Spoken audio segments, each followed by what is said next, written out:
उत्सव ताकू कहे भजन भोजन दाजन दीक्षा अबाधरे चली था।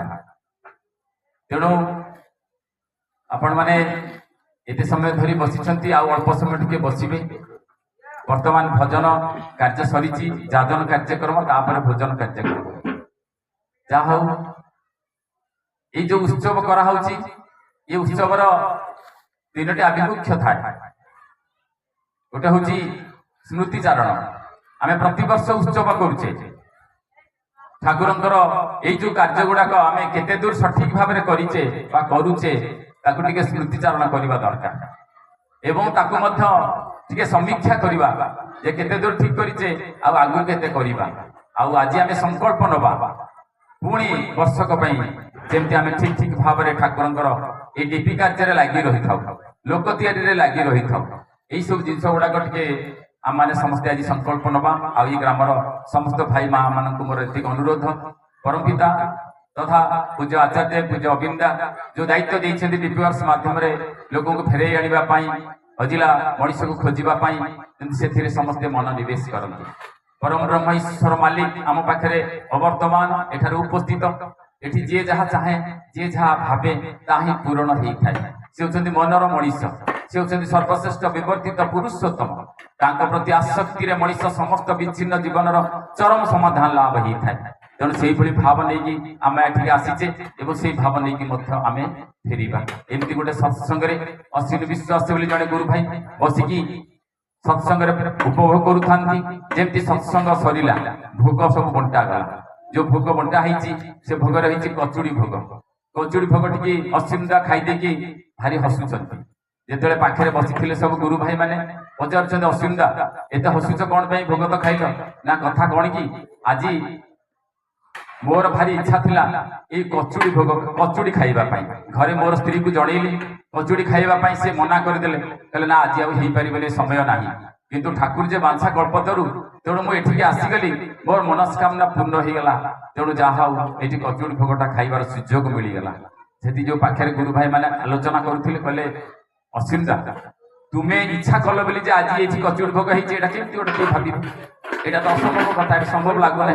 तेणु तुम भाविले से ना तुम बुझीना रे ठाकुर प्रकृत में बांछा कल्पतरु से पाखे आउ जन गुरु भाई कहले मोर भारी इच्छा हो मारुआड़ी मानकर भुजिया खाइबा जदि प्रकृत में ठाकुर बांछा कल्पतरु देखा जाऊ जदि से भोगटा ताल मनटा खुशी हो सांगे सांगे प्रकृत में पार्टी कथा न सरुणु जड़े मारुआड़ी लोक एमती भुजिया धरिकी पलि आसिले आसिकी सांगे सांगे ब्राह्मण को अणुंट भाईना याकू टे भोग करदेव आ समस्त भितर बाकी जो यही कथा शुणी से आश्चर्य होगले मुंडे हाथ भावुं अरे सतरे तो जहाँ भाई सी ही सांगे सांगे होगला जो भुजी आनी भोग दे सारा शिशुड़ आणिकी बांटीदेला समस्ते खाईदे।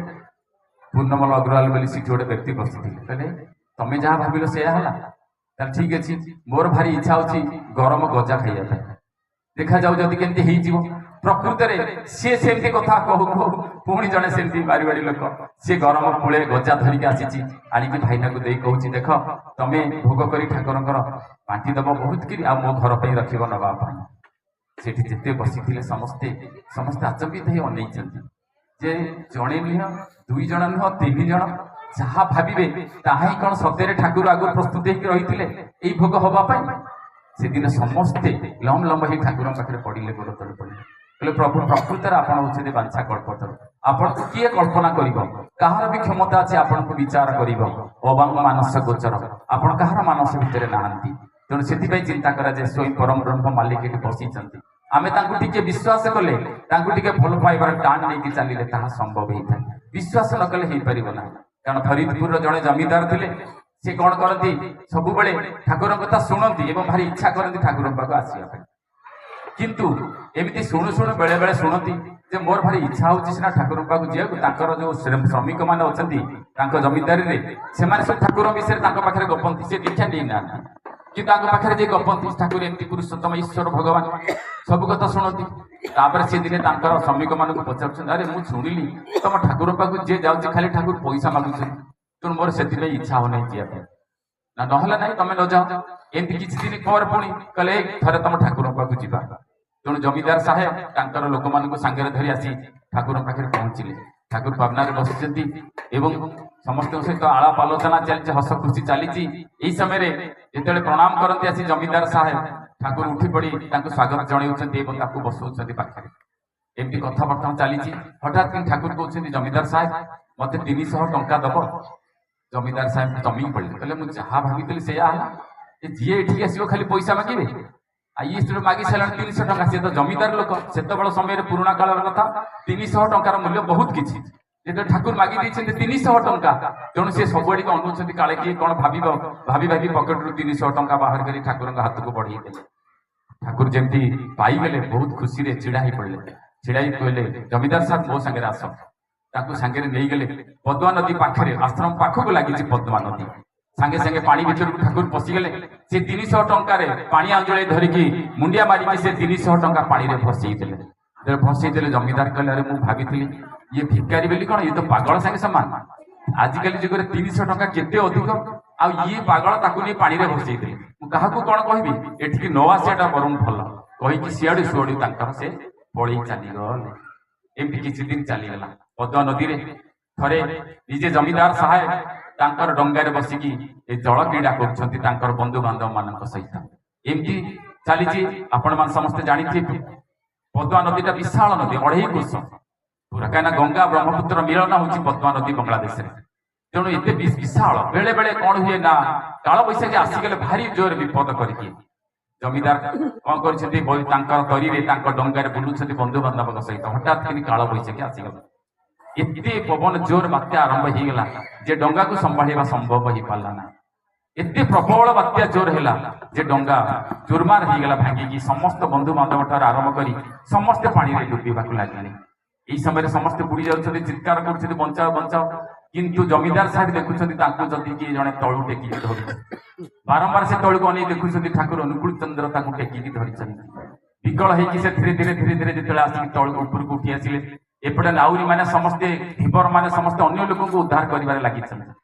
ଇଏ ଉଠିକି ଛିଡା ହେଇ ପଡି କହୁଛନ୍ତି, ମତେ ଠାକୁର ବଞ୍ଚେଇ ଦେଲେ, ମତେ ଠାକୁର ବଞ୍ଚେଇ ଦେଲେ। ଧୀବର ମାନେ କହୁଛନ୍ତି, ଠାକୁର ଯାଇକି କୁଆଡେ ଅଛନ୍ତି? ତମେ ଏଠି ଅଛ 4 କୋଶ ଦୂରରେ ଠାକୁର, ଆଉ ତମେ କଣ କହୁଛ ଠାକୁର ବଞ୍ଚେଇ ଦେଲେ? ନା ନାଇରେ ଭାଇ, ମତେ ଠାକୁର ଟେକିକି ଧରି ଧରି ଆଣି ଏଠି ବଞ୍ଚେଇ ଦେଲେ। ସେତେବେଳେ ସେ ଧାଇଁ ଦୌଡୁଛନ୍ତି ପୁରା ଠାକୁରଙ୍କ ଆଶ୍ରମକୁ।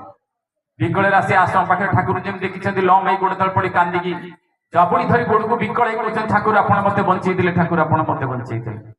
ସେତେବେଳେ ସମସ୍ତ ଗୁରୁ ଭାଇ ମାନେ ପହଞ୍ଚି ସାରିଲେଣି। ସମସ୍ତେ ପଚାରୁଛନ୍ତି, କଣ ହେଇଛି ତମର ସବୁ?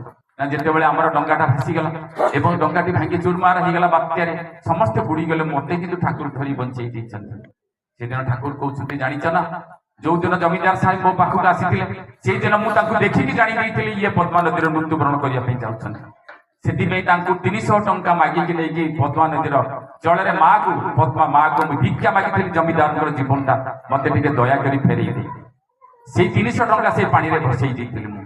ଆଉ ସେଦିନ ମୁଁ ଜାଣିଥିଲି ଯେ ମା ତାକୁ ନିଶ୍ଚିତ ରକ୍ଷା କରିବେ। ଆଜି ଦେଖ କେମିତି ତାଙ୍କର ଜୀବନ ବଞ୍ଚିଗଲା। ନିଜେ ଜମିଦାର ସାହେବ ଠାକୁର କୁଣ୍ଢେଇ ପକେଇ ବାରମ୍ବାର କାନ୍ଦି ଗଡୁଛନ୍ତି, ଆଜ୍ଞା ମୁଁ ଆପଣଙ୍କୁ ଭୁଲ ବୁଝିଥିଲି ସିନା, ଆପଣ ଯେ ପରମ ଦରଦୀ, ମଣିଷକୁ କେତେ ଭାବରେ ବଞ୍ଚାନ୍ତି। ତେଣୁ ଚିନ୍ତା କରାଯାଏ, ଆମମାନେ ସମସ୍ତେ ଟିକେ ବିଶ୍ୱାସ କରିବା, ଭଲ ପାଇବାର ଟାଣଟା ଟିକେ ରଖିବା, ତାହେଲେ ଦେଖିବା କେତେ ମଧୁମୟ ପରମ ଈଶ୍ୱର ଭଗବାନ। ଆଚାର୍ଯ୍ୟ ସେଇ କଥା କହନ୍ତି ଯେ এই ଭଲ ପାଇବାର ଯୋଗ୍ୟତାକୁ ନେଇକି ଯୋଉମାନେ ଠାକୁରଙ୍କ ଶରଣ ନେଇଛନ୍ତି ସେମାନଙ୍କର ଅର୍ଥର ଅଭାବ ରହେ ନା। ସେମାନଙ୍କର ଅର୍ଥର ଅଭାବ ରହେ ନା। ଖାଲି ସେତିକି ନେଇ ଏଇ ଭଲ ପାଇବାର ଯୋଗ୍ୟତାର ଚରିତ୍ରରେ ଯାହାର ଚରିତ୍ରାୟିତ, ତାକୁ ପରିବେଶ ତାକୁ ସବୁ ଦିଗରୁ ପରିପୁଷ୍ଟ ମଧ୍ୟ କରିଥାଏ।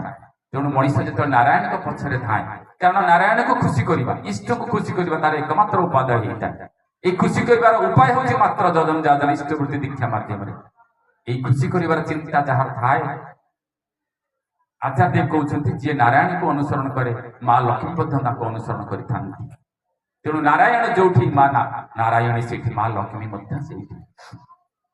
ନିଜେ ଆଚାର୍ଯ୍ୟ କହୁଛନ୍ତି ଯେ ଆମେ ଲକ୍ଷ୍ମୀ ପୂଜା କରେ, କିନ୍ତୁ ନାରାୟଣ ଦେଇଥିବା ଇଷ୍ଟବୃତ୍ତି କରିବାକୁ ଆଗ୍ରହ ଆସେ ନା। ଏଇଟା କିନ୍ତୁ ଭୁଲ। ତେଣୁ ତାଙ୍କ ପ୍ରଦର୍ଶିତ ଯଜନ ଯାଜନ ଇଷ୍ଟବୃତ୍ତି ମଣିଷ ଯେତେବେଳେ କରେ, ସେ ସବୁ ଦିଗରୁ ପରିପୁଷ୍ଟ ହେଇ ଉଠେ। ତେଣୁ ଯାହା ହଉ, ଆମମାନେ ସମସ୍ତେ, ଆମର ଧ୍ରୁବ ଭାଇ ଅଛନ୍ତି, ସୁନ୍ଦର ଭାବେ ଭକ୍ତ ଲୋକ, ସିଏ ବହୁତ ହସିଆନ ଲୋକ, ସୁନ୍ଦର କଥା କହିବେ, ମୁଁ ସମୟ ନେଉନାହିଁ। ଆଜିର ଦିବସରେ ଆମମାନେ ସମସ୍ତେ ଏକତ୍ରିତ ହେଇ ପୁରୁଷୋତ୍ତମଙ୍କର ଗୁଣଗାନର ସୁଯୋଗ ପାଇଛେ ଏଇ ଭଳିଆ ଭଳିଆ ଗ୍ରାମବାସୀର ଭାଇ ଭାଇ ମା ମାନଙ୍କ ଦ୍ୱାରା। ତେଣୁ ସମସ୍ତଙ୍କର ମଙ୍ଗଳ କାମନା କରି ମୋର ବକ୍ତବ୍ୟ ସାଙ୍ଗ କରୁଛି। ବନ୍ଦେ ପୁରୁଷୋତ୍ତମ।